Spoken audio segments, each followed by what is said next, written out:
First ఈ రోజుని అందరూ నాకు గురు బ్రహ్మ గురు విష్ణు గురుదేవో మహేశ్వర అని చెప్పని అంటాము. అలాగే మన తల్లిదండ్రులు కూడా మనం పుట్టిన వెంటనే ఫస్ట్ మనం చూసేది ఎవరిని, మన తల్లిని చూస్తాం.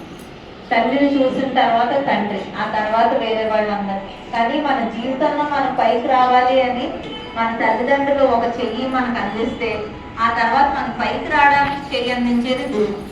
సో గురువు, తల్లిదండ్రులు, గురువు, అలాగే మన చుట్టుపక్కల ఉన్న మంచి స్నేహితులు కూడా చాలా ఇంపార్టెంట్ రోల్ ప్లే చేస్తారు ఈ రోజుల్లో.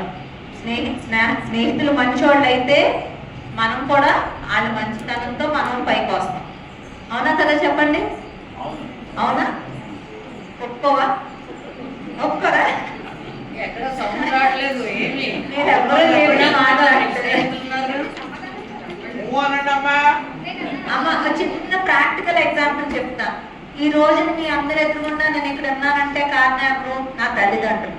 నా తల్లిదండ్రుల వల్ల నేను ఈ రోజున ఇక్కడికి వచ్చాను.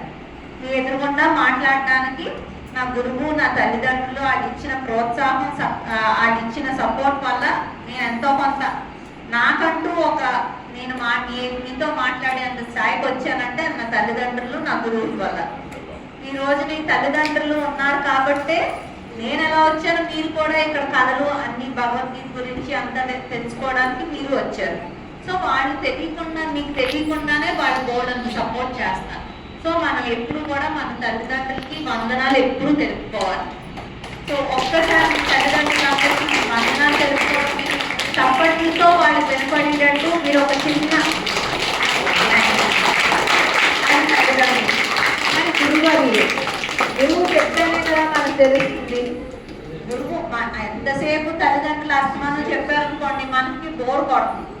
అబ్బా అస్తమానం చెప్పారు, ఎంతసేపు చెప్తున్నారు అని చెప్పని అనుకుంటాం. అదే మనం ఒక పాఠశాలకో ఎక్కడికో వచ్చి ఒక 10 మందిలోని ఎవరైనా చెప్పేది మంచి వినడానికి మనం వచ్చామనుకోండి, అది చాలా తీగా ఉంది. అదే మాట మన ఇంట్లో చెప్తే ఎక్కడ అంటే మిమ్మల్ని అనట్లేదు, నాకు అంతే. నేను ఆ స్టేజ్ నుంచి వచ్చాను. నేనంటే ఏదో స్టేజ్ దాటిపోయాను కాదు, అదే స్టేజ్లో ఉన్నాను. తల్లిదండ్రులకు మనం ఎప్పుడూ చిన్నపిల్లలమే. అలాగే మీ తల్లిదండ్రులు కూడా మీ అమ్మమ్మ తాతయ్యకి కూడా ఎప్పుడూ చిన్నపిల్లలే.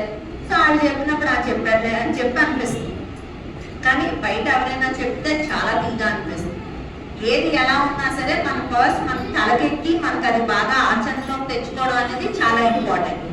సో దయచేసి మీ తల్లిదండ్రులు అలాగే మీ గురువారులకు కూడా మీరు తప్పట్లు కొట్టి మీ ధన్యవాదాలు తెలుసుకోవాలని